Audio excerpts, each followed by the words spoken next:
जोहार, मी श्रीमंत सुरपाम. आपण पाहत आहात एस भारत न्यूज, जनसामान्याचा आवाज. बातमी आहे गडचिरोली शहरातून. गडचिरोली शहरातील कॉम्प्लेक्स परिसरातील सर्किट हाऊस येथे प्रहार पक्षाचे संस्थापक अध्यक्ष माननीय बच्चूभाऊ कडू यांनी पत्रकारांशी संवाद साधला. तो संवाद आता आपण आपल्या एस भारत यूट्यूब न्यूज चॅनलच्या माध्यमातून पाहूया. आमचे जिल्हा प्रमुख तुम्हाला माहीतच आहे, निखिलचं नाव माहीत आहे ना. आमचे राज्य प्रमुख आहे बंधूजी जोंजाळ, जे संपर्क प्रमुख आहे हिंदवेजी म्हणजे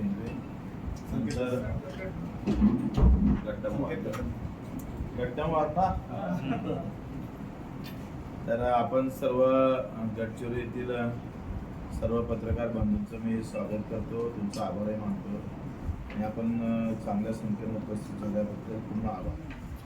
खरं तर पहिली गोष्ट मी पाहतोय का चंद्रपूर आणि गडचिरोलीत युरिया का कमी आहे. मुख्यमंत्री पालकमंत्री असताना जर इथल्या शेतकऱ्यांना युरिया भेटत नसेल, म्हणजे ते विकत घेऊन भेटत नाही, फुकटात भेटणारी गोष्ट नाही आहे, तर हे सरळ मला वाटते आमचे मुख्यमंत्री पालकमंत्री असणाऱ्या जिल्ह्यामध्ये तुम्ही किती दुर्लक्षित आहे हे स्पष्ट होतं. दुसरं, इथल्या शेतकऱ्याला धान उत्पादक शेतकऱ्याला किमान एका एकरामागं 16,140 रुपये कमी देतो सरकार. तुम्ही जर छत्तीसगड पाहिलं, आंध्रा पाहिलं, तर त्याच्या तुलनेमध्ये आपण आपल्या राज्य सरकारनं, कृषी मूल्य आयोगानं आमच्या धानाच्या भावाची शिफारस केली 4,783 रुपये.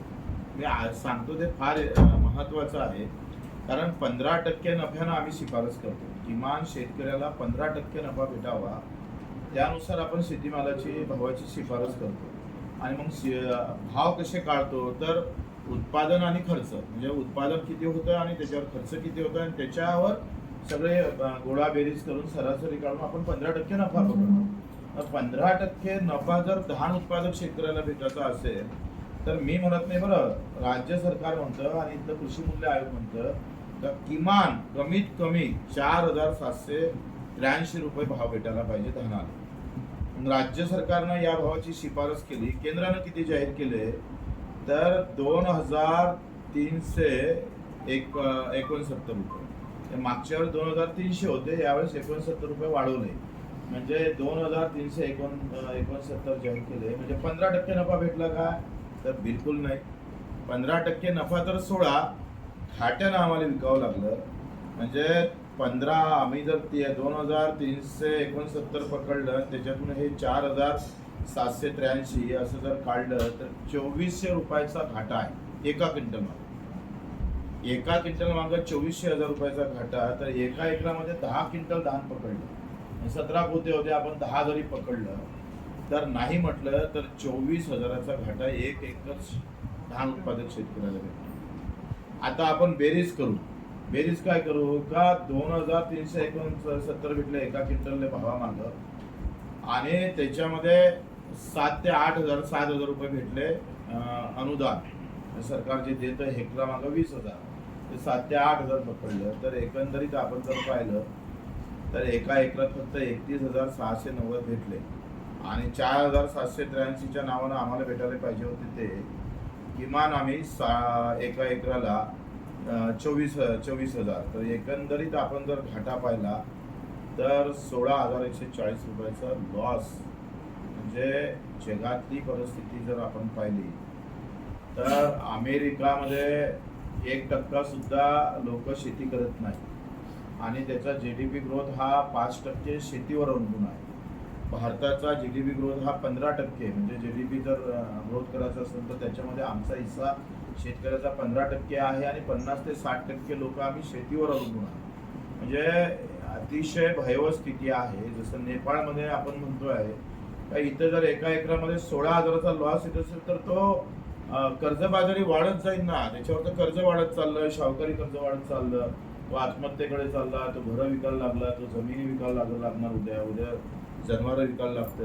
या सगळ्या व्यवस्थेमध्ये तो आता मरता येत नाही म्हणून जगत आहे, अशी अवस्था आहे. हे धान उत्पादक तेंदूपत्ताचं 17-18ला आपण पाहतो 15 रुपये भाव होते, 70 पानाचे आपण 15 रुपये भाव देत होते, आज 7 रुपयेच आहे, 7 ते 8 रुपयेच आहे. आणि हे सगळे कंपनीच्या घशात कसे पैसे जातं हा एकंदरीत विचार पाहिला तर साध्या गडचिरोलीसारख्या जिल्ह्यामध्ये सुद्धा जिथं पहिलेच आम्ही पाहतोय का जगणं कठीण आहे, त्याच्यात ह्या अशा व्यवस्था जर निर्माण झाल्या, उलट आम्ही सगळ्यात खाली असल्यानंतर आम्हाला अधिकचा बोनस द्यायला पाहिजे. राज्यामध्ये जे घडतं त्याच्यापेक्षा अधिकचे पैसे दिल्यावरच गडचिरोली समोर येईल. आणि त्यामध्ये सगळ्यात बहुल आदिवासी एरिया, म्हणजे सगळा कष्ट काम करणारा, एकही खरकूर बेमानीनं न येणारा असा जो आदिवासी समाज आहे त्याच्यासोबत व्यवस्थित आम्ही पाहतोय अन्याय होतं. आणि मग आपण पाहतो का सुरजागड सारख्या कंपनीनं 7 रुपये शेअर्स होता 20मध्ये, 2020 मध्ये 7 रुपये, आणि आता त्याचे शेअर्स झाले त्या कंपनीचे 1600 रुपये. एवढी ग्रोथ जर आपण पाहिली कंपनीची, म्हणजे फडणवीस साहेब जसे मुख्यमंत्री आले 24-25ला 600 रुपये होतं, आणि जसे ते मुख्यमंत्री झाल्याबरोबर तो 1600 वर गेला. एवढी वाढ त्याच्यामध्ये आहे. 3 वर्षात महसूल भरला तोय चुकीचा महसूल भरलाय 500 कोटीचा. म्हणजे महसूल डुबोला किती याचा अंदाज जर घेतला तर तुम्हाला लक्षात येईल का प्रचंड आम्ही पाहतोय का अंदाधुंदी चालू आहे प्रचंड. तिथल्या बरं इतकं सगळं करत असताना आम्ही मान्य करतो हो का बा ठीक आहे, ऍक्टचं तुम्ही उल्लंघन करताय, प्रदूषण ऍक्टचं पुन्हा तुम्ही उल्लंघन करताय. म्हणजे या एकाकडे सगळ्या या विदर्भातल्या नागपूर विभागामध्ये सगळ्यात मोठा महसूल देणारी कंपनी जर गडचिरोलीमध्ये असेल तर तुम्ही आम्हाला गडचिरोलीसाठी त्या इन्कम मधून देणार किती आहे. यांनी मोठं चांगलं उत्तर दिलं. मी माहितीमध्ये मागितलं का नाही आम्ही आता 900 कोटी रुपये खर्च करतो आहे. त्याच्यात उत्तर दिलं, म्हटलं कशासाठी करताय, तर आम्ही भंडारा जोडतो, भंडाराहून श्रमोदीला जोडतो, म्हणजे भंडारा जाईल, तो भंडारा श्रमोदीला जोडून समुद्री शक्तीपीठाला जोडणार, म्हणजे ह्या आदिवासीसाठी जोडणार आहे. म्हणजे व्यवस्थित खनिज मधून जो पैसा खर्च करतो किंवा अतिरिक्त जो निधी दिला तो प्रॉपर आदिवासीच्या घरात गेलाच नाही, प्रॉपर याच्यामध्ये जातच नाही आहे. हे अनेक प्रश्न मुख्यमंत्री ज्या जिल्ह्याचे आणि आमच्या विदर्भातले मुख्यमंत्री असताना जे अनुशेषावर बोलून बोलून त्यांनी PhD केली अनुशेषाची, आणि ते आता साधे शिक्षक वाले तयार नाही झाले. एवढा अंधाधुंदी कारभार काय तुमच्या त्या कंपनीचं लागेधोरे काय, त्या फडणवीसांची कंपनी आहे का ती, एवढे का सूट देत आहे. माझं काय म्हणणं आहे का जो इन्कम होतं तो तरी खरं देतं का, तेही तुम्ही सांगतोय का किती स्थानिक लोकांना नोकरी दिली हे जर तुम्ही वेबसाईटवर जाऊन पहा तर साधा उल्लेख पण नाही. उल्लेख नको का इतक्या स्थानिक लोकांना आम्ही रोजगार दिला, एवढे तिथे आम्ही पैसे देतोय. या सगळ्यामध्ये कुठेही काही विचार, म्हणजे इथला मंत्री आला का त्यांना हात मारून चाललं जायचं, व्यवस्थित त्याचं प्लॅनिंग करायचं. काल बावनकुळे आले ते सांगितलं का आता आदिवासींना सुद्धा जमीन भाड्यानं देता येईल. काय प्रकार आहे, कोणासाठी व्यवस्था करताय तुम्ही सांगा. हे एका इथंच होत नाही. आता आमच्या निखिलनं सांगितलं यांच्या भागामध्ये देऊळगाव वगैरे असं डोंगरगाव असणार ते त्यामध्ये दरवर्षी 300-400 हेक्टर जमीन पाण्याखाली जाते. कारण संगम आहे, संगम आल्यामुळे काय होतंय नेहमी पाणी जातं आणि ते नेहमी जमीन बेकार होतंय. काही थोडे पैसे दरवर्षी देते. मग तुम्ही जायकवाडीला वेगळा विषय आहे. जायकवाडीमधलं जे पाणी जातं शेतीमध्ये ते भूसंपादन केली, त्यांना पैसे दिले आणि भाड्यानं मात्र लागण तर शेतकऱ्या दिली. मग इथं का वेगळा न्याय आहे. इथं तुम्ही पैसे जमीन खरेदी करताय सातत्यानं 10 वर्ष. नर्मदामध्ये काय झालं तेच झालं, जायकवाडीमध्ये तेच झालेलं आहे. मग तिथे तुम्ही वेगळा न्याय देताय. 2007चा हायकोर्टाचा निर्णय जर 7 वर्ष 10 वर्ष जर जमीन पाण्याखाली जात असेल शेतकऱ्याची तर ते सरकारनं संपादन केली पाहिजे, त्याला पैसे दिले पाहिजे. दरवर्षी पंचनामे होणार, अर्धे पैसे भेटणार. अजूनही मे महिन्यातले पैसे, उन्हाळी धानाचे पैसे आम्हाला भेटले नाही. म्हणजे एका इकडे कमी पैसे देणं, दुसऱ्या इकडे लेट पैसे देणं. म्हणजे आमचे साधं बकरीवर जर तुम्ही आम्ही पाहतोय मायक्रो फायनान्स गडचिरोलीत प्रचंड प्रमाण आहे. काय टक्के व्याज करतो 18 ते 26%. शेवटचा हप्ता, शेवटचे 4 हप्ते 26% व्याज करतो. आणि आम्ही नॅनोला कर्ज दिलं 450-540 कोटी, ते 1% व्याजानं देतोय. वाईन 1% नाही, 0.1%. नॅनोला कर्ज 1%. आम्हाला वसुली तगादा होतं. हे आमची जमिनी हरास केल्या जातं, जप्त केल्या जातं. 1 ते 2 लाख लोक जर कर्ज असलं तर तुम्ही वसुलीचा तगादा लावताय, जप्ती करताय. तुम्ही लाखो, एका रिलायन्स कंपनीचे मागच्या 5 वर्षात 48,000 कोटी माफ केले. एकूण 50,000 कोटी कर्ज होतं, त्यातले फक्त 500 कोटी रुपये भरायला लावले, बाकीचे सगळे माफ केले. 16 लाख कोटीचा एकूण उद्योगपत्यांची कर्जमाफी आहे. आणि देवाभाऊ बोलले खरी, पण आता ते देव आहे म्हणून विसरूनच गेले. ते आता फुल राजकारणी झाले. कैसा जमाना पड़ता है, मेरे को पंतप्रधान की कुर्सी भी होना चाहो यार, बहुत अच्छी बात है. हमारा महाराष्ट्र का बेटा अगर कोई आदमी अगर पंतप्रधान होता है तो ठीक है, लेकिन लूटो मत ना हमको. लूटे क्यों जा रहे हो, इतना लूटते हो तुम. प्रत्येक फसल माग, प्रत्येक शेतीच्या प्रत्येक धान्य माग व्यवस्थित लूट आहे, प्रचंड लूट केल्या जातो. आणि मग ह्या सगळ्या व्यवस्थेच्या विरोधात आज ग्रामीण का मरतं, गावातला माणूस का तिथं काय होतंय. लूट जे होतं ना, तुम्ही पहा, जसं जंगलातला वाघ बकरीला किंवा त्या हरणाला खाते ना, तसे देशातले काही मोठे कंपनीधारक ते लहान माणसालाच खातात. नॅचरल आहे, आता नियम झालेला आहे. तुम्हाला सामान्य माणसाला लुटल्याशिवाय कोणत्याही कंपन्या मोठ्या होत नाही आणि त्या मोठ्या होऊ शकत नाही. ही वस्तुस्थिती आहे. आणि मग इथली गरिबी, या खेड्यातली गरिबी श्रीमंत माणसाची सेवा निर्माण करायला निर्माण होते. म्हणजे मग तो शहरात जाईल तर भांडे घासत, उद्योगाकडे कमी भावात आम्हाला रोजगार भेटत. कारण इथली गरिबी ही शहरातल्या उद्योगपत्यांसाठी, श्रीमंत लोकांसाठी फार आवश्यक आहे. आणि हे व्यवस्थित षडयंत्र आहे. ते आता तुम्ही ते मीडियावाले कसे छापता मला माहीत नाही, परंतु ही वस्तुस्थिती आहे. आता अर्ध्याधिक मीडियामध्ये तुम्ही जर पाहिलं तर कोणाचा आशीर्वाद आहे हे म्हटलं तर प्रश्नचिन्ह निर्माण. तुम्हाला राग नका येऊ देऊ, पण वस्तुस्थिती जर आपण पाहिलं तर सोशल मीडिया जर सोडला तर कोणत्या ब्रेकिंग करायच्या, कशा करायच्या, आंतरराष्ट्रीय बर्डन असं आहे का प्रत्येक देशामध्ये जात आणि धर्माचे भांडणं मोठे करा, म्हणजे हक्काचे भांडणं, वाद निर्माणच झालेले पाहिजे.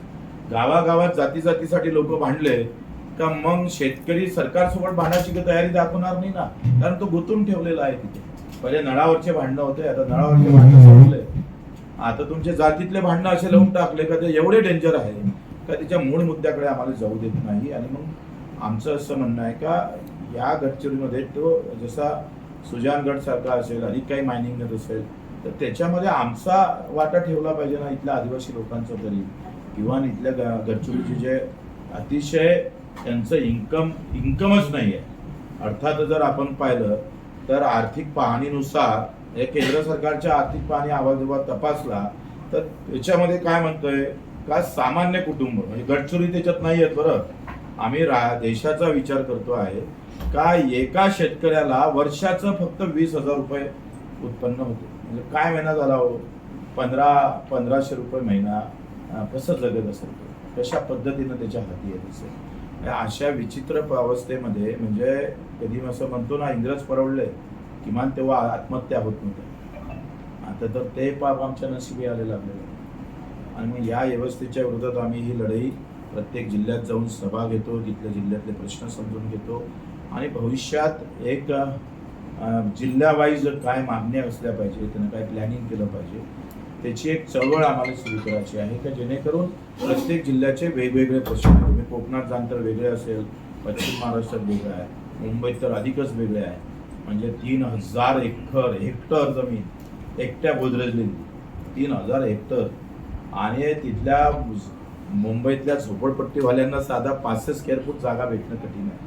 म्हणजे ते इंग्रजांना दिली होती, अजूनही आम्ही ताब्यात घेतली नाही. तसं तर 6,000 हेक्टर आहे. 34,000 हेक्टरमध्ये मुंबई वसली आहे. 34,000 हेक्टर पैकी 6,000 हेक्टर जमीन जर फक्त 2 माणसाला गेली असेल तर कसं काय तुम्हाला साध्य काय करायचं आहे. आपल्या एकंदरीत गरिबांना मरत राहावं ही एकंदरीत व्यवस्था आहे. आणि मग त्याच्या विरोधात आम्ही ही एक अर्थभेद, आमची लढाई जातीभेद धर्मभेदची नाही आहे, अर्थभेदाची लढाई आहे. पैसा येतं कसा आणि तो जातं कुठं याची खरं तर म्हणजे आम्हाला काय जातंय, इतिहासात रंगून ठेवतंय. शिवाजी महाराजांचा इतिहास, बाबासाहेबांचा इतिहास, बिरसा मुंडाजीचा इतिहास आम्हाला मुद्दा म्हणून इतिहासामध्ये रमून ठेवतोय. माझं ना अर्थशास्त्रामध्ये रमलो पाहिजे.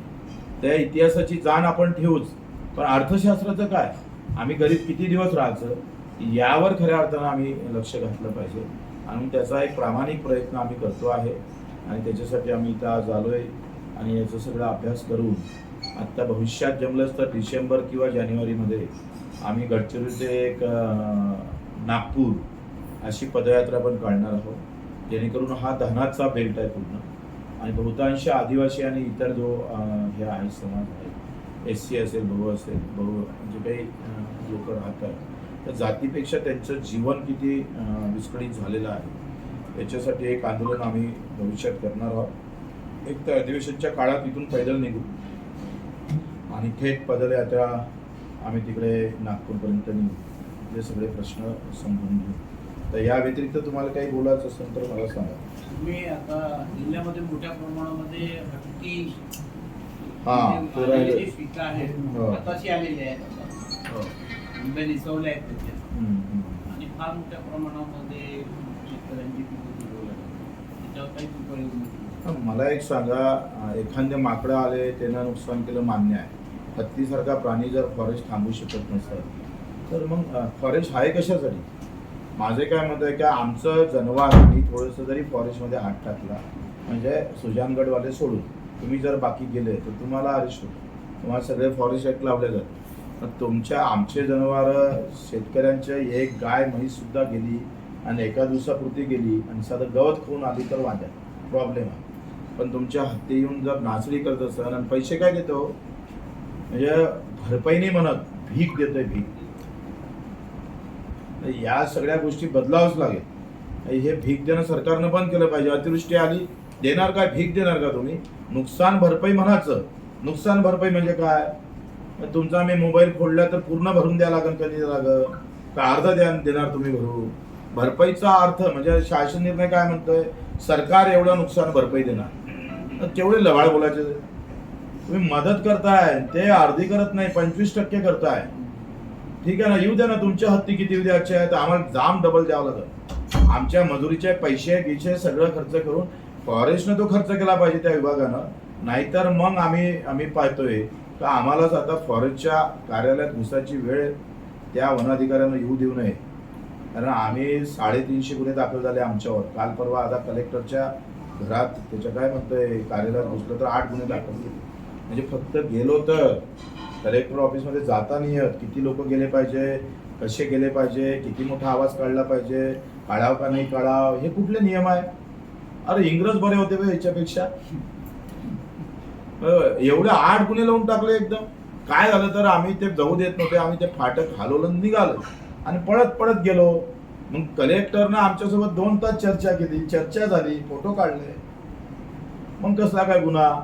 हे सगळं म्हणाले आम्ही पाहतोय भारतीय आहे, पण हे इंग्रजाचीच आता अवलाद म्हणत नाही मी. भाऊ, जसं आता धानाचं जो आधारभूत किंमत जी आहे ही जे कृषी मूल्य आयोग जे आहे पूर्ण देशातल्या सगळ्या राज्यांची मिळून ॲव्हरेज ते काढतात, बरोबर?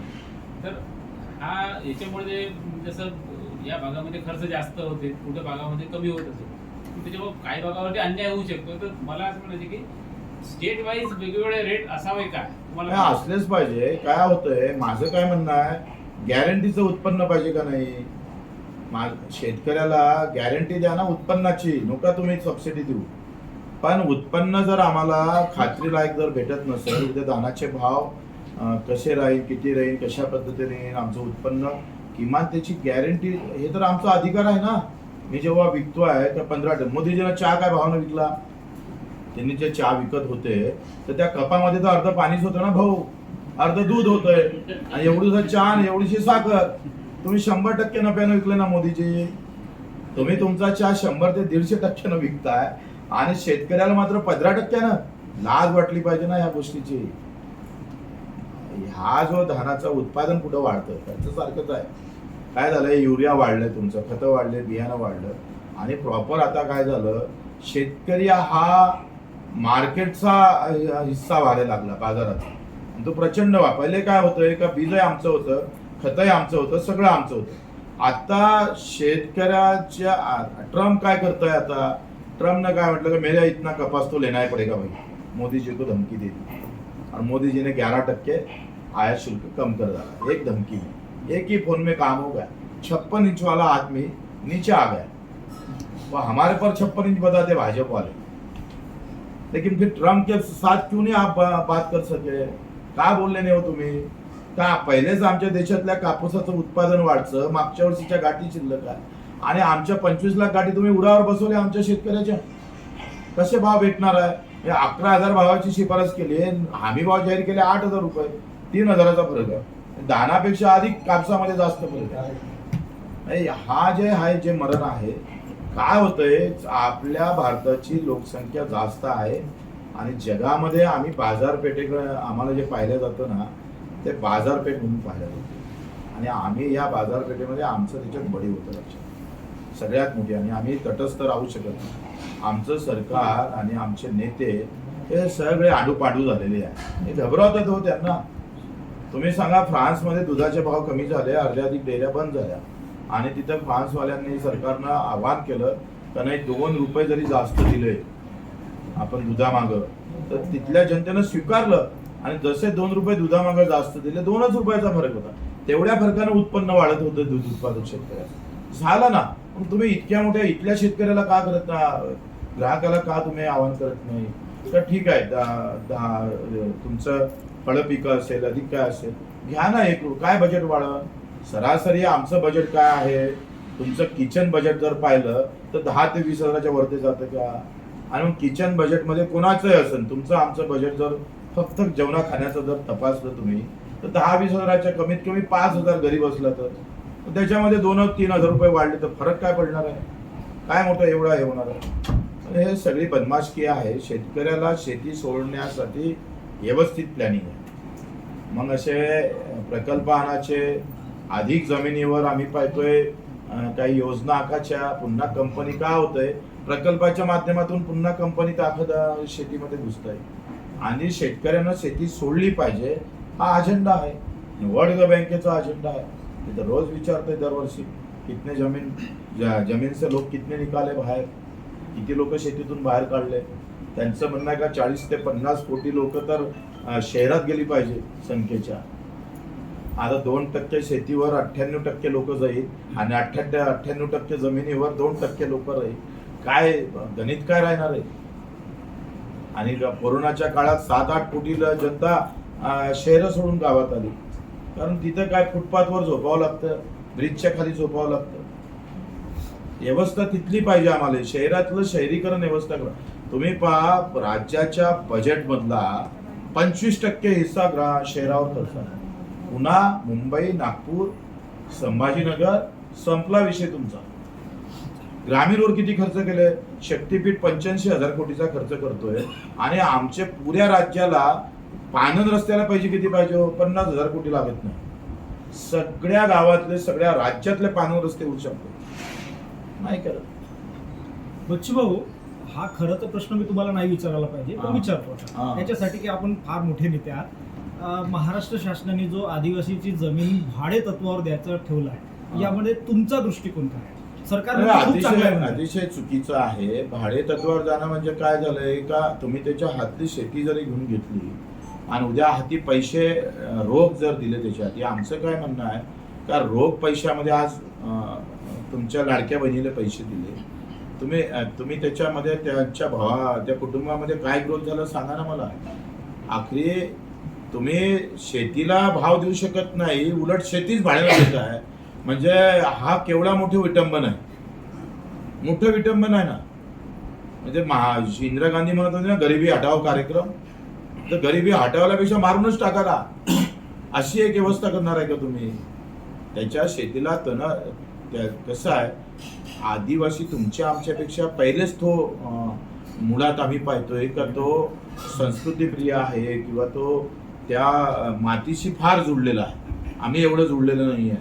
पण आदिवासी त्या गावाशी, त्या मातीशी एवढा जुळलेला असतं तर तिथून बाहेर काढले म्हणजे समुद्रातून माशी बाहेर, पाण्यातून माशी बाहेर काढल्यासारखं. त्याला तळपू मारायचं आहे. अशी जी एक व्यवस्था निर्माण करायची. जो प्रहार जनशक्ती पक्ष गडचिरोली जिल्ह्यामध्ये स्थानिक स्वराज्य संस्थेच्या निवडणुका लढू, पण ताकदवर लोक भेटले तर कसं आहे, आमचा पक्ष राजकीय का मजबूत होत नाही, तर आम्ही जाती धर्माचे प्रश्न हाती घेतले ना भाऊ. आज मीडियावर काय दाखवतं, सकाळी दलित बोलताना दाखवतं दुपारी ओबीसी बोलताना दाखवतं, त्याच्यानंतर मराठा, मग राहिलेला हिंदू. बच्चूभाऊ आपण शेती प्रश्न किती दाखवतो आम्ही. बच्चूभाऊ आपण शेतकऱ्यांच्या व्यथा मांडल्या. आपण मागच्या सरकारमध्ये राज्यमंत्री होतात, आपण दिव्यांग कल्याण मंडळ आपल्याकडे होतं आणि सरकारमध्ये होतं, तेव्हा का बरं शेतकऱ्यांच्या व्यथा नाही? म्हणजे त्याच समस्या आताही आहेत. हमी भाव असेल जे आता तुम्ही बोलले, अरे आपण बाबा, सरकारमध्ये होता. तुम्ही ना एक साधं लॉजिक तुम्हाला समजायला पाहिजे. प्रश्न विचारताना मी एकटा आमदार का नाही? आता तुम्ही सांगा, एका आमदाराला मला पद भेटलं, हा, हे जेव्हा असतं का भाऊ बच्चू भाऊ तुमच्या एका मतानं सरकार गेलं जाऊ शकते, अशा वेळेस मी सपोर्ट केला असता आणि तेव्हा प्रश्न मांडला नसता तर मान्य आहे. हे तर साधं लॉजिक आहे का नाही? आणि मी राज्यमंत्री असताना दिल्लीच्या आंदोलनाला 2 व्हीलरनं गेलोय 1200 किलोमीटर, 8 दिवस तिथं 2 दिवस थांबलोय. हे का विसरताय तुम्ही? 350 गुन्हे शेतकऱ्यासाठी दाखल आहे हो, दिव्यांगासाठीच आहे ना. पण तुम्ही हे अजित पवारला विचारू शकत नाही. ते काय होतंय, गरीबाची पोरगी पळून गेली तर ते पळून गेली, आणि मोठ्याची गेली म्हणजे लव्ह मॅरेज होतं. त्यांना तुम्ही विचारणार नाही. आणि बच्चूकडे गोवा दिले कसे गेले, तुम्ही राज्यमंत्री असताना काय केलं, हे काय प्रकार आहे? दिव्यांग विभागाचे तुकाराम मुंडे हे अधिकारी झालेले आहेत. त्यांनी आता प्रत्येक जिल्ह्यामध्ये झेडपीला बोगस दिव्यांग प्रमाणपत्र घेऊन काही पदव्या मिळवणारे, पदोन्नती मिळवणारे, आम्ही 350 बोगस दिव्यांगाची यादी मुख्यमंत्र्यांजवळ दिली होती. 350. मी रायगडला जेव्हा उपोषणाला बसलो होतो पायथ्याशी रायगड किल्ल्याची, तेव्हा मुख्यमंत्र्यांना आदेश दिले होते मुख्य सचिवाला, काय हे कलेक्टरला जबाबदारी द्या आणि जे बोगस असत त्यांना काढा. त्याच्या 2 अधिकाऱ्यावर कारवाई झाली. माझं काय म्हणणं आहे, ज्यानं बोगस प्रमाणपत्र घेतलं तोही दोषी आहे, ज्यानं दिलं तोही दोषी आहे, ज्यानं दिलं त्याच्यावर काहीच होत नाही.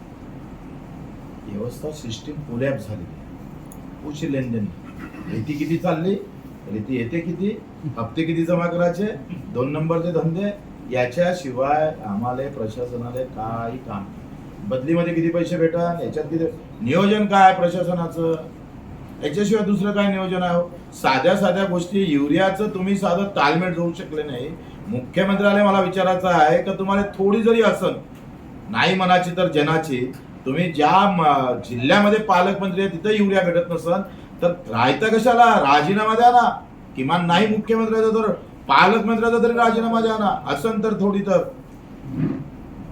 बच्चूभाऊ, प्रत्येक शेतकऱ्यांचा एक भविष्य मोठ्या प्रमाणात अंधारात आहे. आपण प्रत्येक जागी विषय उचलतो आणि त्याच्यामध्ये पुष्कळ ठिकाणी आपल्याकडून काही बोनस वाटतात सरकारकडून निघताना, काही बोगस लोकांना, हजारो लोकांना, बोगस लाभार्थ्यांना बोनस देण्यात आला. त्याच्यामध्ये तुमचे जे जिल्हाध्यक्ष आहेत, ज्या तालुक्यातल्या तिथल्या सहकार महर्षीच्या बँकेत सुद्धा करोडो रुपये जमा झाले, परंतु त्यांच्या विरुद्ध अशी कुठलीही मागणी आपल्या पक्षाकडे उचलली गेली नाही. कारण काय?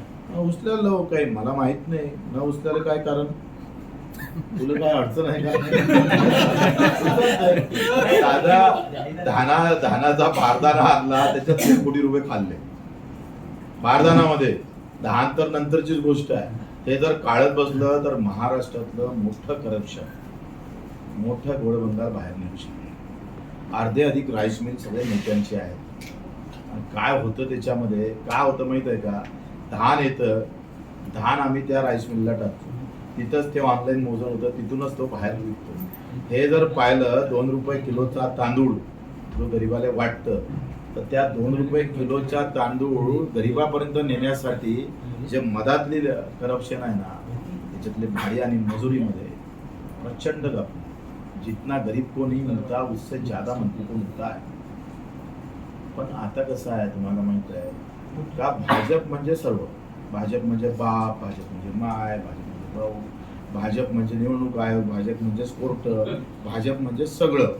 काही बिलकुल नाही. याच्यानंतर तुम्हाला सांगतोय 10 वर्षात अशी व्यवस्था येऊ नये का भाजपच्या अंतर्गतच निवडणुका होईल. तुमच्यापर्यंत मत मागायला याची गरज राहणार.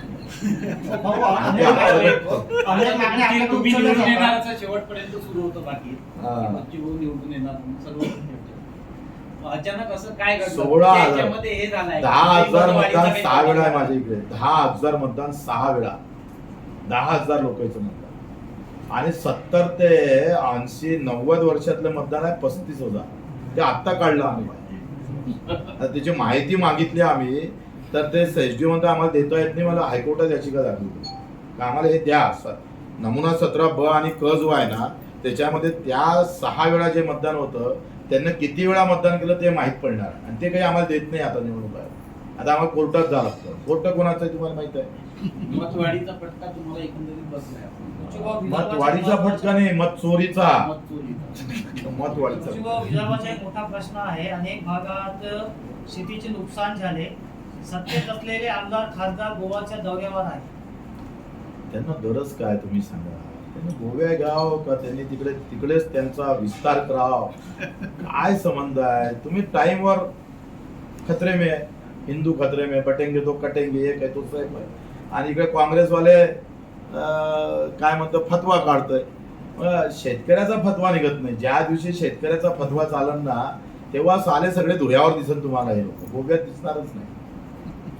भाऊ आपण सुरजागड कंपनी ही ईस्ट इंडिया कंपनी सारखी कामं करत आहे.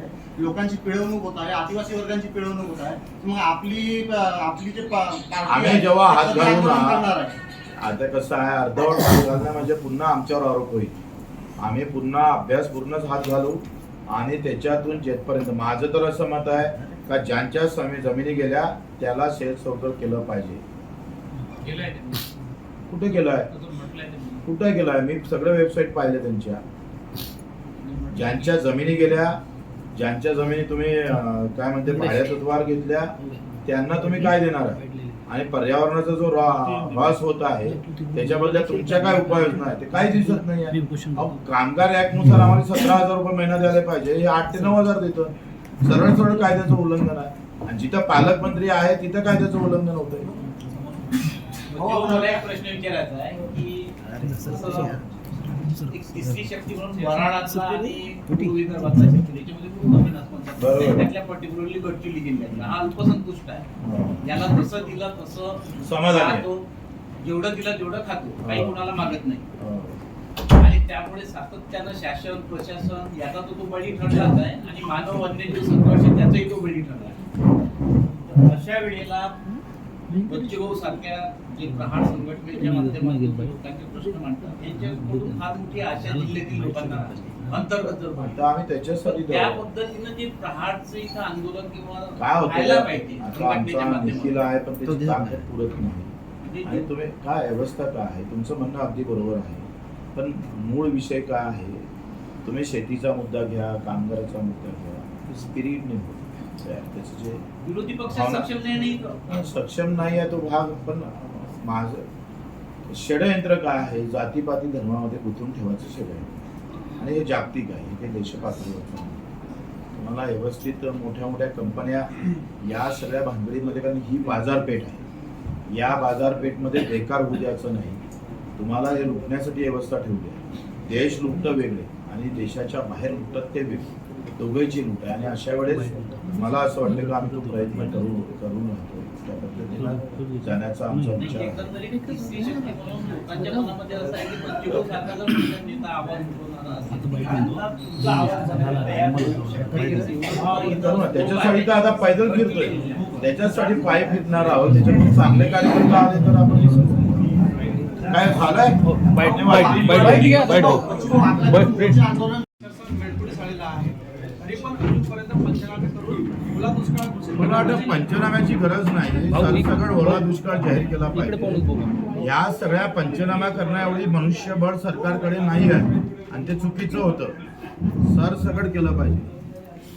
पंचनाम्याची गरजच नाही. तुम्ही पहा एकंदरीत आता सगळी यंत्रणा आहे, सॅटेलाइट आहे, सगळ्या गोष्टीतून तुम्हाला माहीत पडतं. तुम्ही कंपनीच्या नुकसानासाठी कुठे पंचनामे करताय? सरसकट प्रोत्साहन निधी देतो का नाही देत? आम्हाला अनुदान म्हणतात, सबसिडी म्हणतात, त्यांना प्रोत्साहन निधी म्हणतोय. कंपनीच्या नुकसानासाठी तुमचं कुठलाही थर्मामीटर नसतं. सरसकट तुम्ही दुष्काळ जाहीर केला पाहिजे आणि कर्जमुक्तीचा नारा दिला पाहिजे. भाऊ, प्रहार संघटनेची जनसंघर्ष शेतकरी जनसंघर्ष यात्रा गडचिरोलीत पोहोचली आहे. गडचिरोलीतल्या शेतकऱ्यांच्या अनेक समस्या आहेत, जसं युरिया आपण बोललात, आता बोलताना युरिया गडचिरोली जिल्ह्याला मिळत नाही आणि पालकमंत्री देवेंद्र फडणवीस काय सांगतात? आता त्यांना पोतं नेऊन टाकतो ना त्यांचे इथे युरियाचे. नागपुरातले पोते येतोय आणि ते फडणवीस साहेबांच्या घरासमोर नेऊन ठेवतोय. त्याशिवाय काय पर्याय?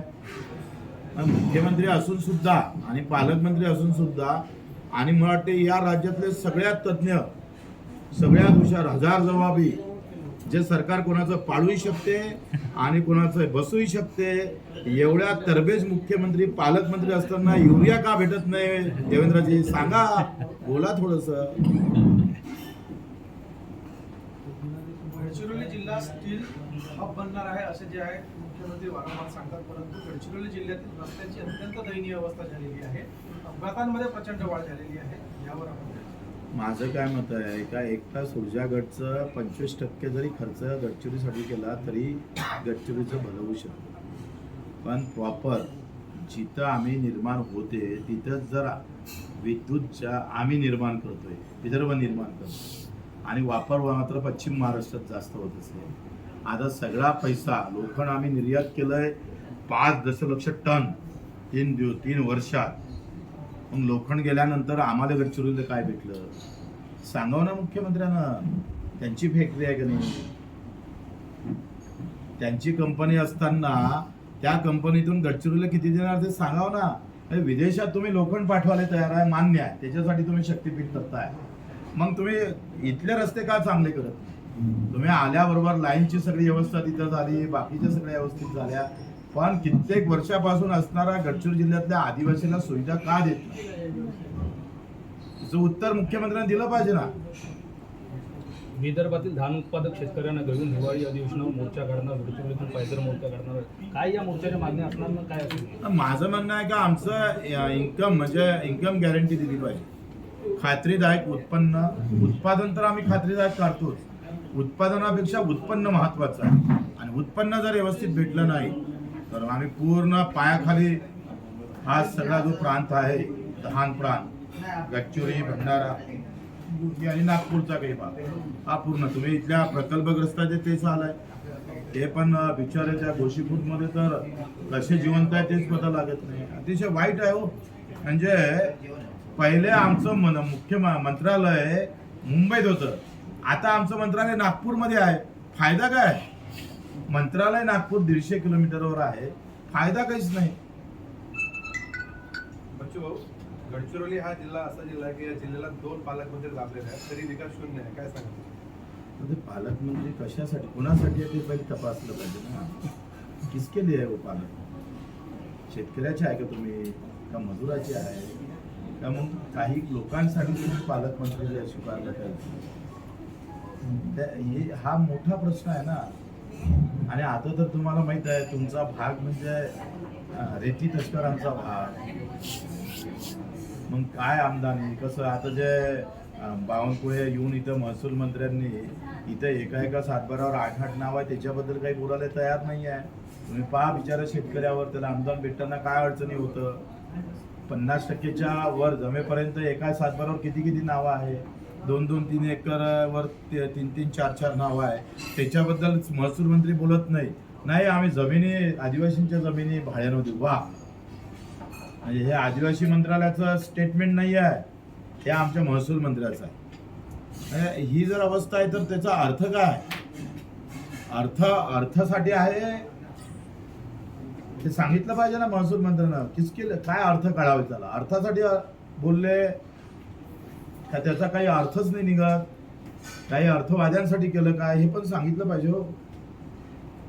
मागे काही दिवसांपासून पत्रकारांवर होत असलेल्या सतत हल्ल्यामुळे आता लोकशाहीच्या चौथा स्तंभ समजला जाणारा पत्रकार आता कुठेतरी बातमी करताना धोकाच्या पातळीवर आला आहे. यावर असं आहे आता एकमेव तुमचं स्थान असं राहिलं पत्रकारीचं का तिथं आता सध्या तुम्हाला हेरलं नाही. तुम्ही त्याच्या भाजपच्या पंजात अटकले नाही. आता अटकले नाही म्हणून तुम्हाला पंज मारण्याचा प्रयत्न होईल. त्याचा आम्ही निश्चित करतोय कारण न्यायालय तर गेलीच आहे हातून. निवडणूक आयुक्त म्हणजे फक्त ते निवडणूक आयोग म्हणजे काय, त्यांना भाजपच्या कार्यालयातच निवडणुका घेतल्या पाहिजे. कशाला बाहेर ते मतदान केंद्र त्यापेक्षा भाजपच्या कार्यालयात ठपके मारायचं. तुम्ही आता बाहेर राहिलेले आहे काही पत्रकार काही बोलतो बरं, तर त्यांना पंजा मारणं सुरू आहे. त्या पंजा जे मारण त्याच्या पंजा आम्ही तोडायला तयार आहोत. असे जर पत्रकारावर हल्ले होत असेल तर आम्ही पत्रकाराच्या बाजूने उभं राहून ही लोकशाही वाचवण्याचा प्रयत्न करू. एक मात्र तंत्र आहे, तेवढंच एक शिल्लक आहे. धन्यवाद. अशाच नवनवीन घडामोडी पाहण्यासाठी आजच आमच्या एस भारत यूट्यूब न्यूज चॅनलला लाईक करा, शेअर करा आणि सबस्क्राईब करा. जोहार.